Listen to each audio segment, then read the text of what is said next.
Hello, my name is Mark Trueman. This is the Brutal Truth of Trueman. Today I want to talk to you about cancel culture. Now, of course, happy Canada Day.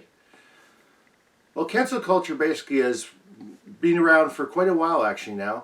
Basically it's where people sort of cancel people out, or their opinions or their thoughts, or even entire candidates on leadership elections. But the simple fact is that cancel culture actually is being called on this Canada Day particularly because we should cancel Canada Day.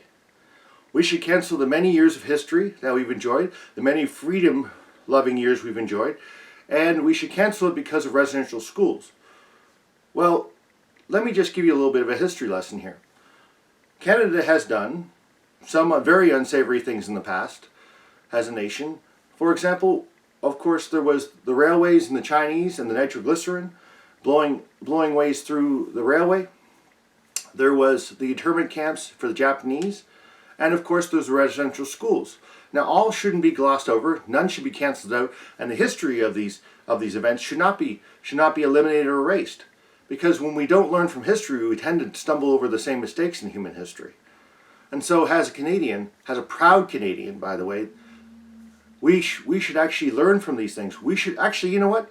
The residential schools are happening right now. Maybe people should learn the history of what actually happened there. People should learn about the internment camps and the Japanese. People should learn about what was happening with the light nitroglycerin and the Chinese to build the railway across Canada. By the way, that whole thing was paved in blood. Okay, so yes, as a Canadian, those are very nasty and ugly things and not good at all. But there are also a lot of good things about being Canadian. The fact that we live in a free country, the fact that we can express our opinion. Now, right now, with cancel culture, that's actually being a little bit eliminated. So think about this. If we erase what the past has said, and we look to the future and without the history that we have, then probably we're going to have the same mistakes. We have universal health care. Ask our neighbor to the south how valuable that is. We have many people in this country who have fought for our freedom, who have led peacekeeping missions, who actually around the globe have shown what it is to be Canadian. And also, we have many cultures around in our major cities. They're not at war with each other. They have pockets, of course, of their culture in the city, which is so wonderful that anybody can go and actually enjoy a meal and have a nice meal in Greektown, or have some nice Italian cuisine in Little Italy and other places like that. And there's wonderful, that's the thing about being Canadian. We actually do relatively get along.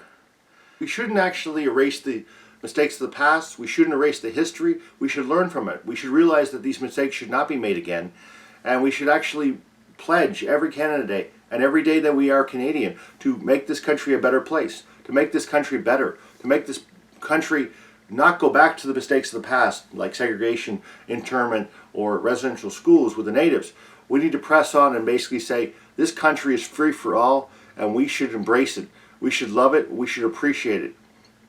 So, back in 1960, Diefenbaker actually was our Prime Minister, and he actually pressed forward part of his life's work, if you will, Bill of Rights for all Canadians.